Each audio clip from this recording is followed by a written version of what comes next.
Assalamualaikum warahmatullahi wabarakatuh. Waalaikumsalam. Apa kabar anak-anak pada pagi hari ini? Alhamdulillah baik. Baik, sebelum kita memulai pembelajaran kita pada pagi hari ini, alangkah baiknya kita berdoa terlebih dahulu. Silakan ketua kelas pimpin doa. Mas Hari, silakan dipimpin doanya.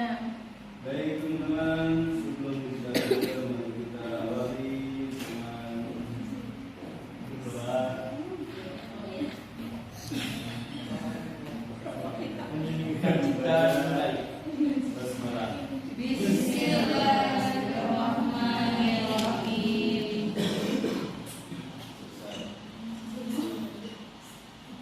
Baik anak-anak semuanya, sebelum kita masuk ke materi pelajaran kita hari ini, semuanya hadir tidak? Ada tidak Bu? Siapa yang nggak hadir? Baik. Itu Ihsan. Akhir itu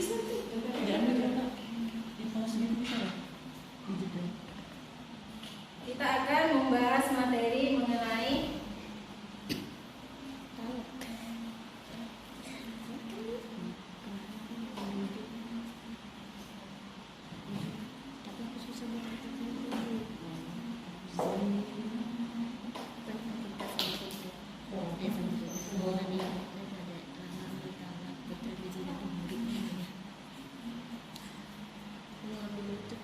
susah aku udah dapat dari waris hamba sendiri kan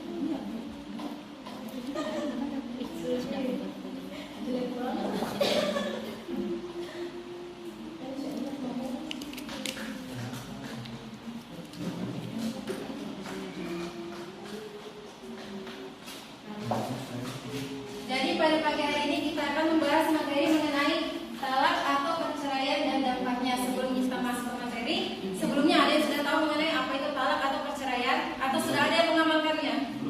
Belum ya. mengamalkan kira-kira Silakan. kamu masih SMA ini. Sebelumnya ada yang tahu apa itu talak? Apa itu perceraian? Kalau belum ada yang tahu, mari kita bahas bersama-sama. Itu pertama mengenai pengertian talak.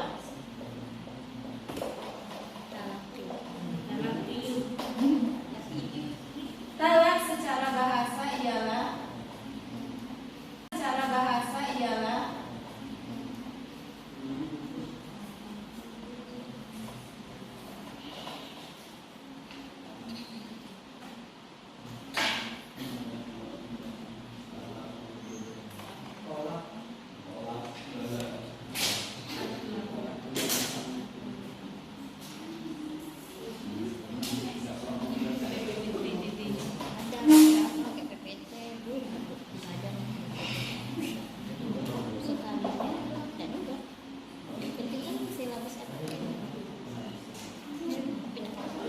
jadi talak itu secara bahasa dari kata itolakon artinya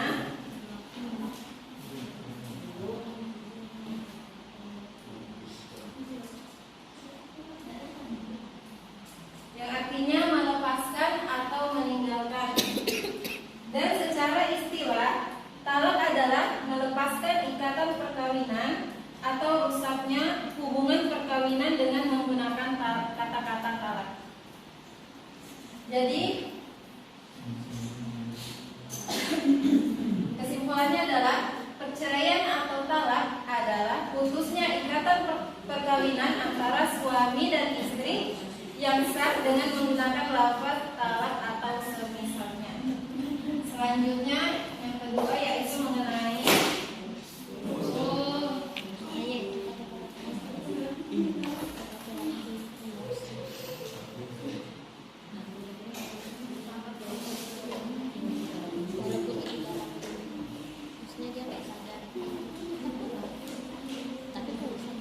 mengenai dasar hukum talak.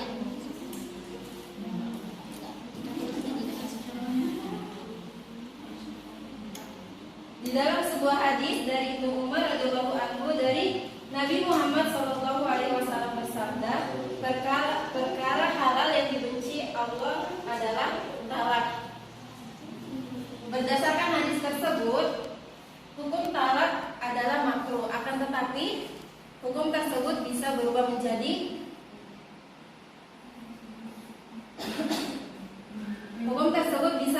dalam kondisi-kondisi tertentu.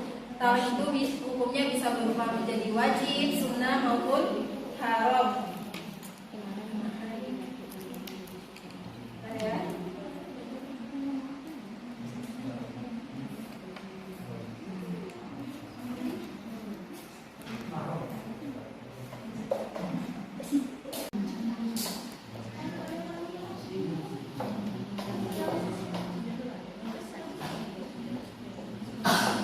Jadi talak itu bisa menjadi wajib, sunnah maupun haram.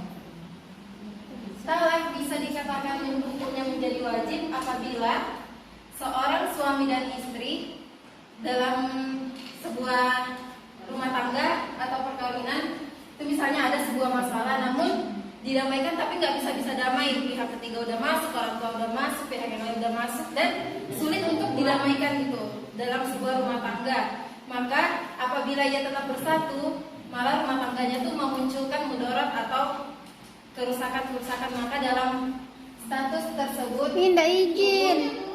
hukum talak menjadi wajib karena apabila tetap bersatu maka mendatangkan mudarat dalam sebuah rumah tangga. Yang kedua, hukum talak menjadi sunnah. Hukum talak menjadi sunnah apabila seorang suami tidak sanggup memberi nafkah. Yang ketiga, hukum talak menjadi haram apabila dengan melakukannya talak tersebut maka muncul mudarat atau kerusakan-kerusakan yang lain. Selanjutnya yaitu mengenai syarat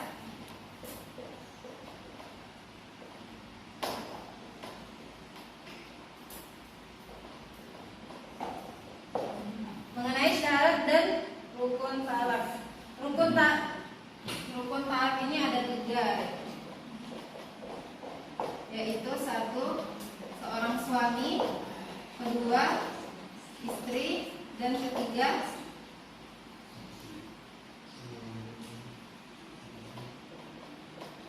ucapan talak itu sendiri.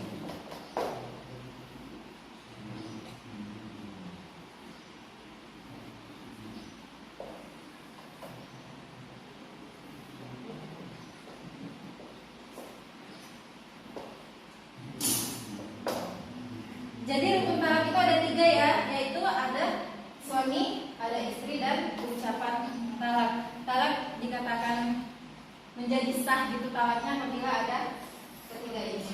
Selanjutnya yaitu mengenai syarat talak. Yang pertama,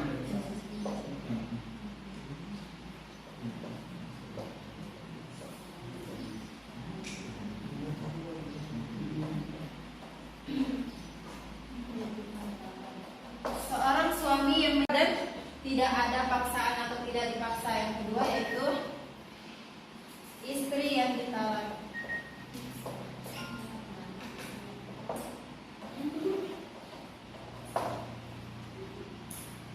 Yang pertama sama saja itu memiliki ikatan pernikahan yang sah dengan suami. Yang kedua masih dalam masa iddah atau masa tunggu yang dari talak roj'i yang dijatuhkan sebelumnya. Sampai sini ada yang tidak dipahami atau sudah paham mengenai pengertian talak, dasar hukum talak, syarat dan rukun talak? Sudah paham semuanya? Sudah, baik. Kita lanjut ke materi selanjutnya. Poin selanjutnya itu mengenai macam-macam talak.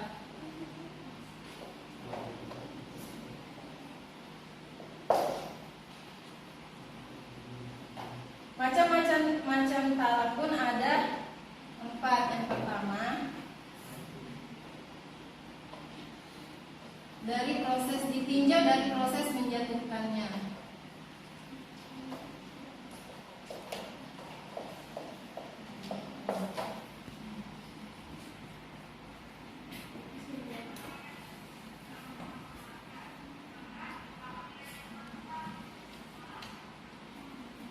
Yang kedua, ditinjau dari segi jumlah.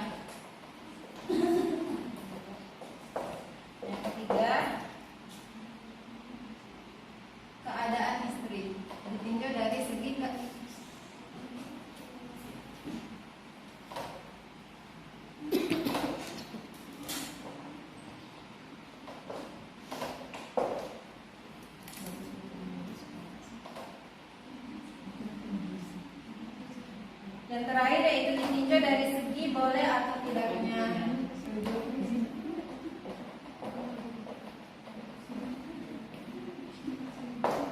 Jadi macam-macam talak itu ada 4, yaitu ditinjau dari proses menjatuhkannya, dari jumlahnya, ditinjau dari keadaan istri, dan ditinjau dari segi boleh atau tidaknya rujuk.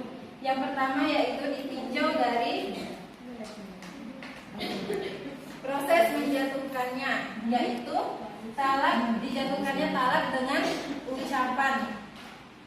Ucapan pun terbagi menjadi 2, yaitu ucapan yang tegas atau sari, dan yang kedua yaitu sindiran. Jadi ucapan yang tegas di sini misalnya, aku ceraikan kamu gitu. Nah kalau yang sindiran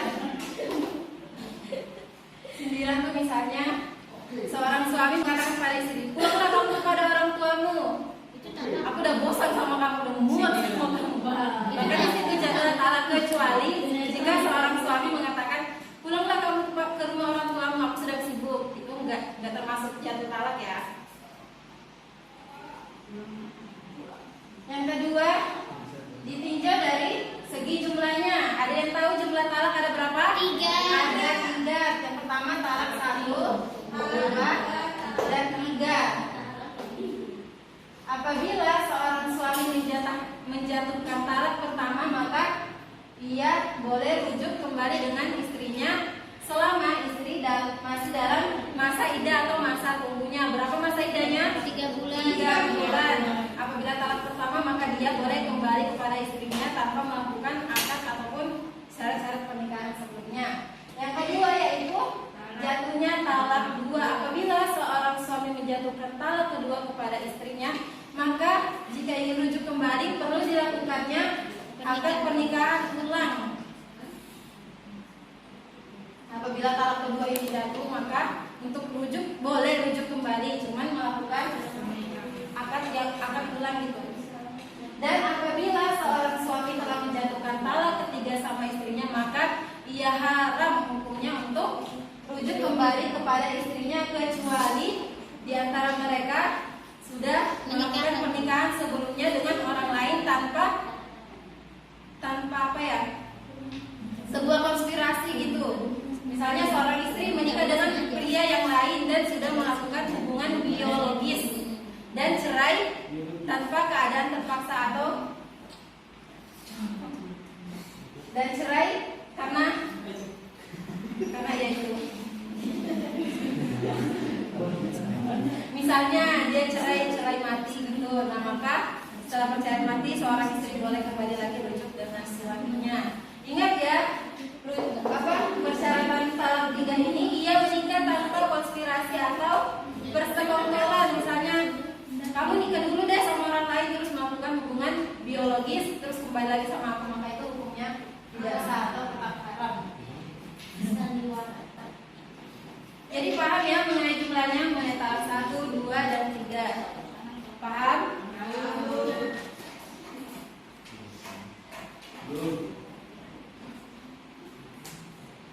Yang ketiga yaitu talak ditinjau dari segi keadaan istri. Ada 3 ya, yaitu talak sunnah,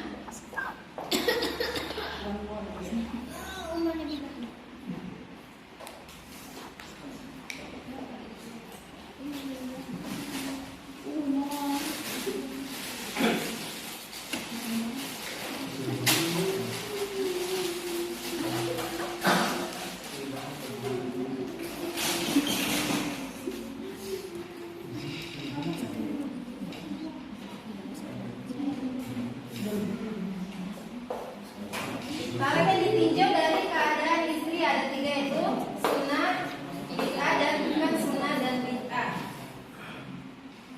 Talak sunnah yaitu talak yang dijatuhkan kepada istri yang pernah dicampuri ketika istri yang pertama dalam keadaan suci dan saat itu ia belum dicampuri. Yang kedua, ketika hamil dan jelas kehamilannya.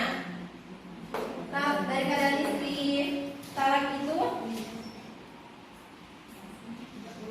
bid'ah yaitu talak yang dijatuhkan kepada istri ketika seorang istri dalam keadaan haid dan dalam keadaan suci pada waktu dicampuri suaminya, dan talak bid'ah ini hukumnya haram.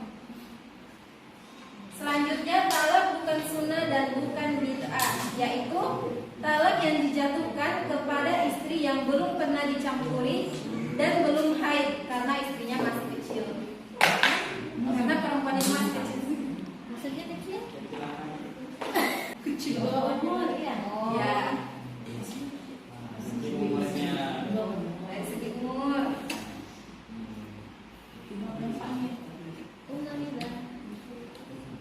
Jadi materi kita hari ini mengenai pengertian talak, dasar hukum talak, syarat dan rukun talak, macam-macam talak. Sampai sini ada yang belum dipahami?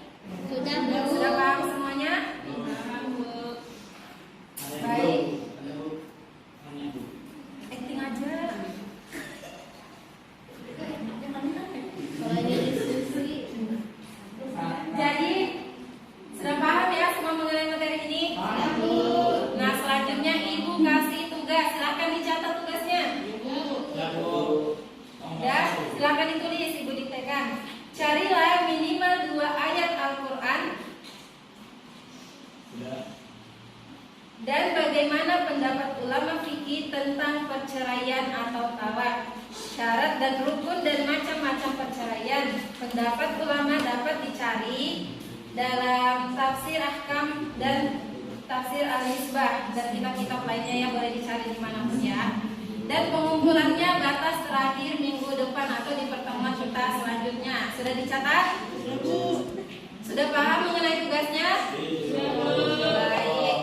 Sebelum kita akhiri, semoga pembelajaran kita hari ini memberikan manfaat kepada kita semua. Mari kita akhiri pertemuan kita pada pagi hari ini dengan sama-sama mengucapkan hamdalah. Sekian dari Ibu, mohon maaf bila ada kata-kata yang salah. Wabillahi taufiq wal hidayah. Assalamualaikum warahmatullahi wabarakatuh.